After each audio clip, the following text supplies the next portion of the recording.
एगो गाना हमनी के रिलीज हुई बा हमारा हिट मशीन के, जौन की जान चांद के तू फीका करेलू, जब माथावा पर टीका करेलू आ भर भर के प्यार देनी जाए, इतना प्यार देनी जाए कि 6 से 7 घंटा में वो गाना आज 1 मिलियन पार कर गई, 11 लाख 1.1 मिलियन भइल बा। केहू के ई गाना के ट्यून के बात रहा, केहू कहता हमार गावल ह, केहू कहता हमार गावल ह, तो केहू कुछ कहता, केहू कुछ कहता। बट ये गाना की सच्चाई बता दी कि आज से 6 साल पहले गुरुआ सबके हम दिखा दे, बोले के नहीं थे। हमारे ट्रेंडिंग स्टार हमारे हिट मशीन ने गाया था इस गाने को, गा के सुना देता नहीं। होकर बाद लत्तन के पहले जवाब दिया, बहुत जरूरी बा। अरे किसारा देहिया झूल गईल पिया के अकवारी में, कि डरे डरिया डरी डईल डरे डरे डरी में, सारा देहिया झूली गईल पिया के अकवारी में।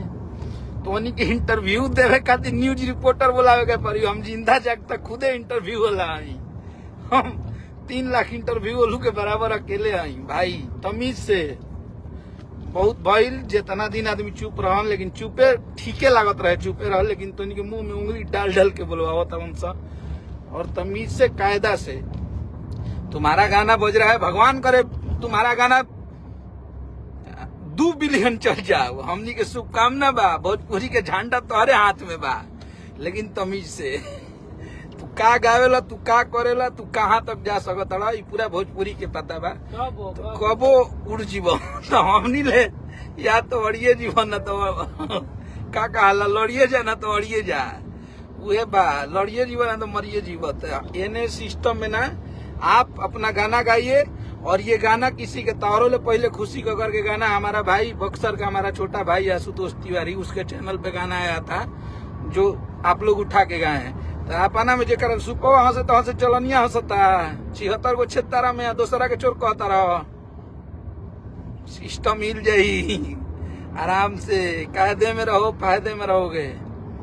कुछ केहू के नहीं बोले के आ उपाय कसा जाता लगल, घबराए के नहीं। जेकर गाना रही ओकर यूट्यूब पर चली, आ जेकर ना रही ओकर बंद हो जाई, ठीक बा। जे भी हमारे इंटरव्यू वाले भाई बा, जे भी न्यूज वाला बा, तमीज से बोलिए, क्योंकि इस बार हम किसी का बात नहीं सुनेंगे। इस बार टेक डाउन होगा तो बहुत होगा।